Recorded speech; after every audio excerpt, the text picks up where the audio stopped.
Respuestas a preguntas difíciles acerca del perdón. Conozco a un hombre, vamos a llamarlo Jem, quien cree que fue maltratado por un hermano cristiano algunos años atrás. Hubo un altercado en torno a quien tenía la culpa en el incidente. Jem llevó el asunto a los ancianos de su iglesia para resolverlo. Los ancianos intentaron investigar el asunto, pero finalmente llegaron a la conclusión de que no había evidencias suficientes para determinar quién tenía la culpa. Se trataba de la palabra de una persona contra la palabra de la otra, y no había otros testigos. Por último, los ancianos le aconsejaron a Jem y a la otra parte que se perdonaran mutuamente y que dejaran a un lacio la contienda. Jem se negó a hacer eso. Uno había leído un popular libro cristiano sobre el perdón, y el libro enseñaba que el perdón nunca puede concederse hasta que la otra parte se arrepiente y busca ser perdonada. Ahora Jem cree que tiene justificación para privar de perdón a su hermano mientras el otro hombre siga negándose a admitir que estaba equivocado. Jem tiene la determinación de asegurarse que va a obtener justicia, y ya ha pasado varios años buscando a alguien que apoye su causa. Pero casi todos le han dado el mismo consejo diciendo, el asunto es trivial. Es tu palabra contra la del otro hermano. Esto podría quedar sin resolver hasta que Cristo mismo lo aclare y ustedes pongan sus diferencias a un lado en el cielo. Déjalo como está y sigue adelante. Está empezando a dominar tu vida y a privarte de oportunidades para llevar el fruto del Espíritu. Jem se niega a atender ese consejo. Él cree que Dios, quien aborrece la injusticia, nunca estaría dispuesto a verle sufrir una afrenta y simplemente perdonar incondicionalmente al ofensor. Aunque muchos cristianos le han mostrado un Pedro 2, 20-23, Jem se las ha arreglado de algún modo para defender su forma de pensar. Durante años ha ido de consejero en consejero, buscando desesperadamente a alguien que esté de acuerdo con él y que le ayude a procurar la justicia en contra de este otro cristiano que Jem dice que pecó contra él. Él cree que está obedeciendo el dictado bíblico de Colosenses 3:13, de la manera que Cristo os perdonó, así también hacedlo vosotros, porque después de todo, Dios no perdona a no ser que haya arrepentimiento por parte del transgresor. De ese modo él ha torcido un mandamiento de perdonar convirtiéndolo en una excusa para retener el perdón. Véase el capítulo 6 para una discusión completa sobre la pregunta de si el perdón es siempre condicional o no. Yo no sé si es Jem o el otro hermano el que tiene la culpa en el altercado original. Bien puede ser que ambos estaban equivocados en parte. Pero aun si la culpa era totalmente del otro hermano, yo creo que Jem claramente está en un error al aferrarse a su amargura y justificar su negativa a perdonar con el argumento de que el ofensor no se ha arrepentido. Precisamente este es el tipo de situación en el que se supone que volvamos la otra mejilla, Mt. 5:39. Los que llevan cuentas de tales ofensas y están constantemente exigiendo una indemnización por afrentas personales, están vulnerando el espíritu mismo de Cristo. Como dije al comienzo de este libro, estoy convencido de que muchos, sino la mayoría de problemas personales por los que los cristianos acuden a los consejeros tienen que ver con el perdón. Y hay algunas preguntas espinosas alrededor de este terna del perdón. En este capítulo quiero tratar algunas de estas cuestiones. Estas son algunas de las preguntas más difíciles sobre el perdón que se han cruzado en mi camino de 30 años en el ministerio. ¿Cuál es la diferencia entre arrepentimiento verdadero y una simple disculpa cero apología? El arrepentimiento genuino siempre involucra una confesión de faltas cometidas y una disposición a arreglar las cosas. Una disculpa o apología toma muchas veces la forma de una excusa. La palabra apología viene de la palabra griega apología, que significa literalmente un discurso en defensa de. Las apologías o disculpas con frecuencia no son más que una autodefensa. Fue desconsiderado de mi parte decir eso. ¿Me puedes perdonar? Tenga mucho cuidado de utilizar simplemente un lenguaje apologético en lugar de demostrar un arrepentimiento genuino. ¿A quién deberíamos confesar nuestros pecados? La confesión de culpa siempre debe hacerse a Dios. También se debe una confesión a quien quiera haya sido lastimado por nuestro pecado. El escenario para la confesión debería ser tan grande como la audiencia de la ofensa original. Las transgresiones públicas requieren de confesión pública, los pecados privados deberían confesarse solo a Dios. ¿Qué pasa si peco en mis pensamientos contra otra persona? Únicamente las ofensas de hecho requieren ser confesadas como un agravio. Sería inapropiado que un hombre que haya tenido un pensamiento lujurioso se lo confiese a la mujer que fue el objeto de su lujuria. En tales casos la confesión debe hacerse solo a Dios. Sin embargo, eso no descarta la confesión en todo caso donde la víctima ignore la ofensa. Si usted ha calumniado a alguien disimuladamente, es posible que esa persona no esté al tanto de la ofensa. No obstante, la ofensa es un hecho real. Es algo que tiene que arreglarse no solamente con los que escucharon la calumnia original, sino también con la persona que fue calumniada, incluso si esa persona todavía no estaba al tanto de la ofensa. ¿Debería confesar mi infidelidad a mi esposa, a IJN si contarle pueda lastimarla más que guardar un secreto? No hay duda de que en algunos casos confesar un pecado puede ocasionar tanto dolor como la ofensa misma. No obstante, yo creo que en todos los casos la parte que ha sido infiel en una relación matrimonial rota por adulterio debería confesar el pecado a su cónyuge. ¿Por qué? Por un lado, se necesitan dos personas para cometer adulterio. La otra parte que está involucrada en el pecado ya está enterada de la ofensa. La infidelidad se complica aún más si se comparte un secreto con esa persona con la que se ha pecado al tiempo que el cónyuge ignora lo que ocurre. La falta de apertura total, la necesidad de ocultar cosas y guardar secretos, seguirá siendo una barrera para la correcta unidad del matrimonio.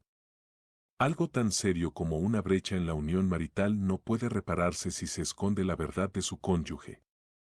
La no confesión lleva simplemente a más mentiras y encubrimientos. Tarde o temprano algo así termina destruyendo la relación, sin importar que el adulterio se repita o no. Por difícil que pueda ser tanto para usted como para su cónyuge, usted debe tratar honestamente un pecado como este.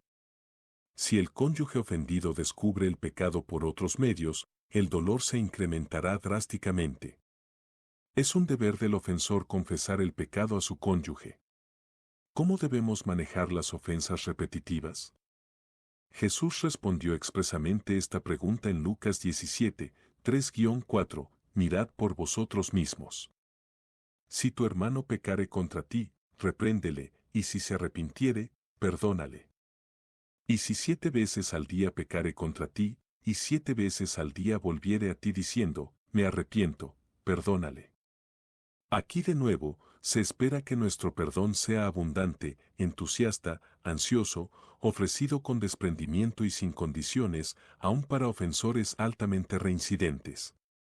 Después de todo, todos nosotros somos ofensores repetitivos en contra de Dios. Pero ¿qué pasa si hay razón para pensar que el arrepentimiento del ofensor es una farsa? En circunstancias normales, el amor nos obliga a pensar lo mejor de aquellos que profesan arrepentimiento, 1 Cou.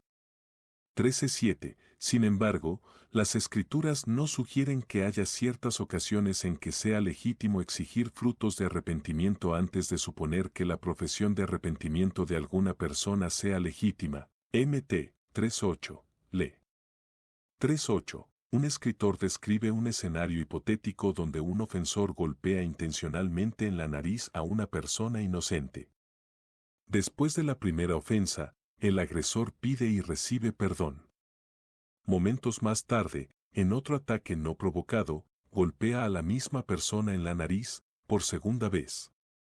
El ciclo se repite una tercera y una cuarta vez, y así sucesivamente, con el aprovechado profesando arrepentimiento cada vez y la víctima otorgando perdón en cada ocasión.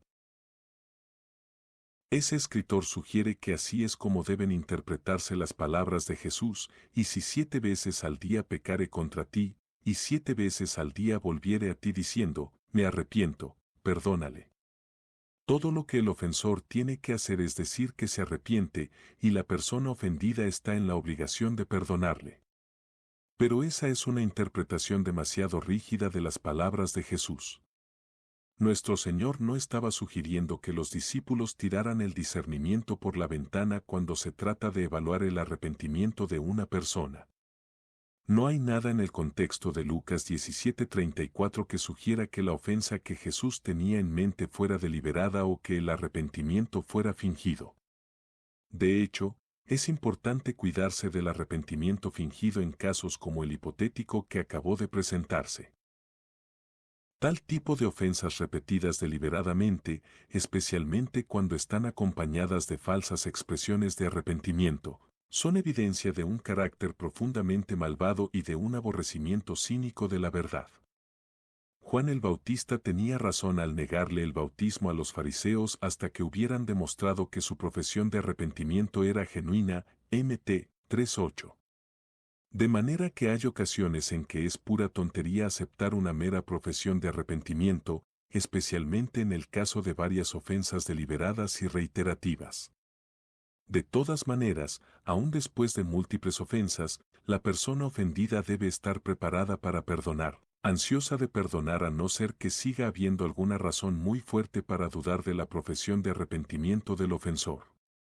Ni siquiera debería descartarse al ofensor más duro y deliberado. La meta de la persona ofendida debe seguir siendo el perdón y la reconciliación completas. ¿Cuándo es apropiada la restitución? En todos los casos en que haya ocurrido una pérdida real a causa de una ofensa, ciertamente es apropiada la restitución. El otorgamiento de perdón por la culpabilidad de la ofensa no anula automáticamente la necesidad de llevar a cabo rectificaciones, especialmente cuando la pérdida de la parte agraviada es cuantificable. Bien sea que la pérdida se haya ocasionado deliberadamente, como en un robo, o accidentalmente, debido a algún tipo de negligencia, debería hacerse restitución. Bajo la ley del Antiguo Testamento, la mayoría de restituciones debían coincidir lo más posible con la pérdida real, LV 24, 18-21. Si fue su negligencia lo que ocasionó la muerte del buey de su prójimo, usted tenía que pagarle el precio del buey, ex 21, 33-34. El robo deliberado era castigado con una restitución adicional.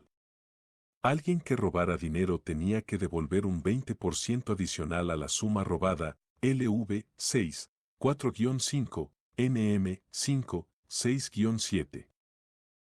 Ciertos hurtos de animales, especialmente si los animales robados eran matados, requerían restituciones de hasta 4 y 5 veces, ex 22-1. Saqueo ofreció una restitución cuádruple a quienes había defraudado, aún más de lo que la ley exigía, LC 19:8. Ese espíritu dispuesto a hacer restitución debería acompañar toda confesión genuina de faltas cometidas. La restitución no debería considerarse jamás como un acto meritorio de penitencia. El propósito de la restitución es simplemente restaurar el valor de los daños infligidos.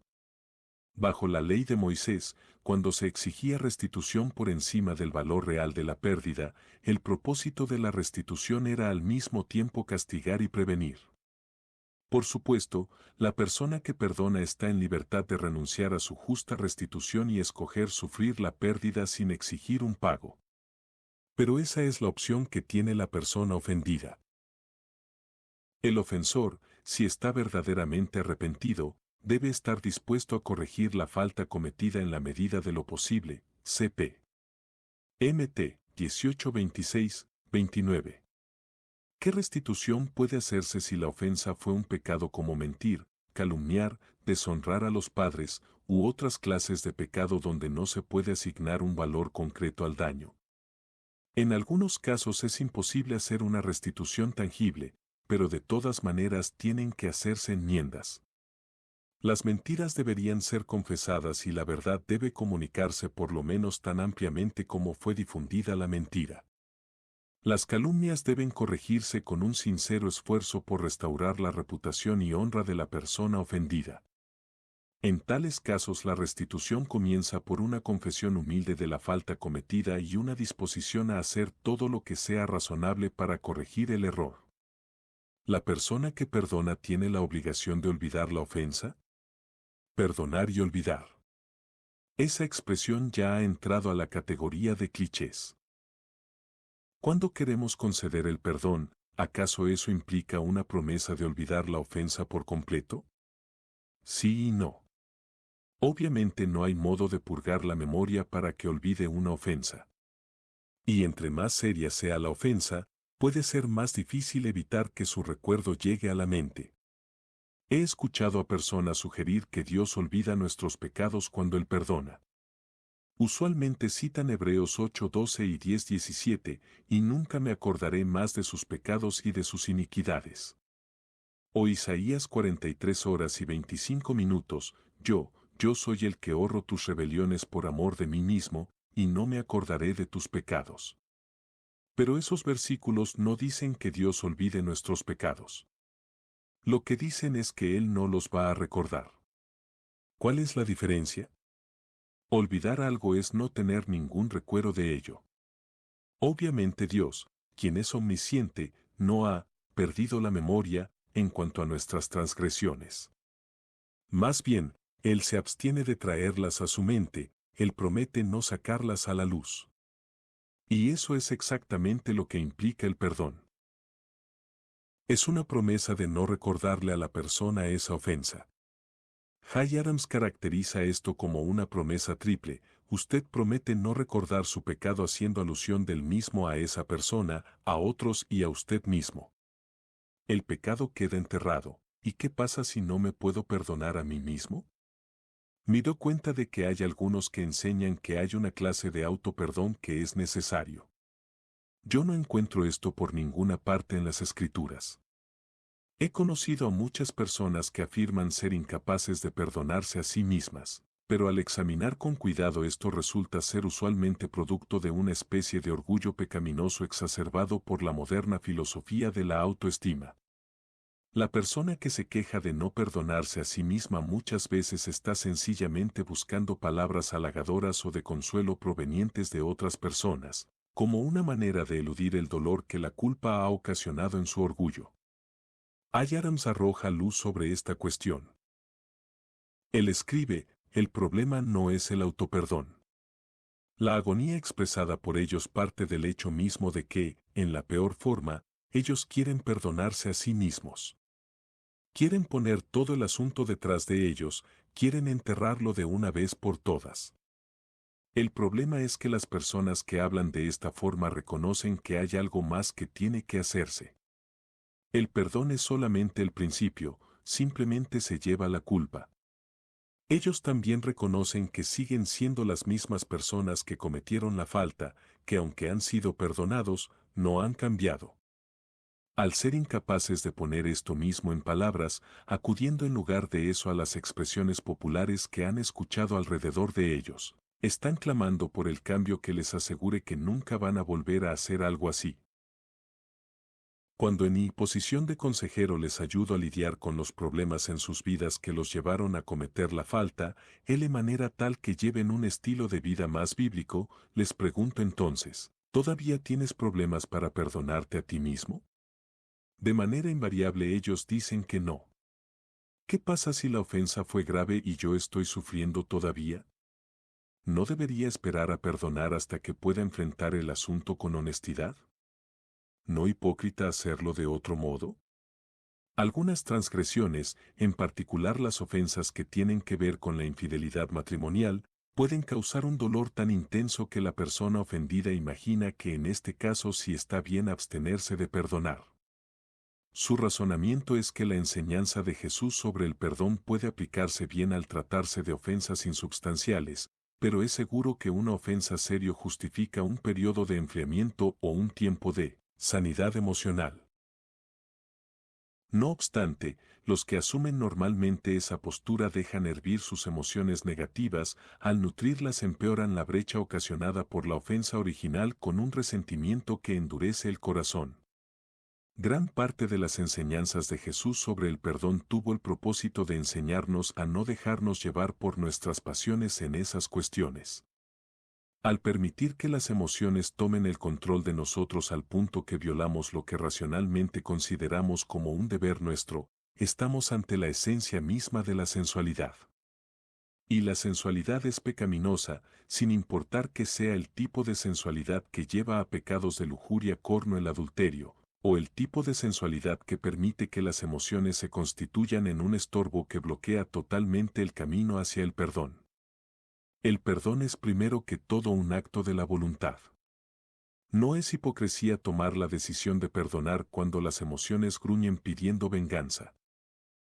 Sea obediente al Señor sin importar cómo se sienta. Si usted se niega a albergar rencores y persistir en la ofensa, esas emociones malvadas morirán por falta de alimento. Además, el Señor mismo va a ajustar su corazón, eventualmente las emociones correctas vendrán si usted se rinde a Él. Y la decisión voluntaria, consciente y deliberada de perdonar es en última instancia lo único que puede libertar a un corazón de la atadura que imponen tales emociones.